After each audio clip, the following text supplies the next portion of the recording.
тазының жаңағы санын молайту, сақтау жұмысының бір үлкен маңызды бөлігі. Сондықтан осы шараны біз тек қана орталық немесе үлкен қалаларда емес, басқа да өңірлерде, ауылдарға дейін жетеміз. Сол жақта да осы жұмысты атқаратын боламыз болашақта.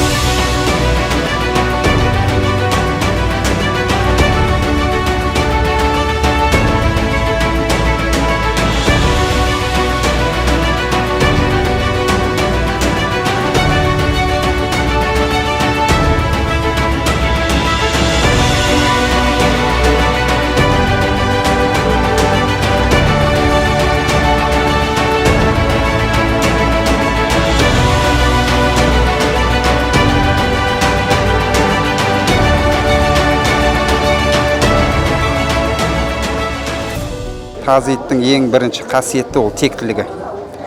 Тазыны кәсіби түрде селекциямен айланысып келатырмыз. Соның ішінде бір тазымыз Финляндияға барып келді, әлемдік выставкаға. Бір тазымыз осы Аврора клубының чемпионы.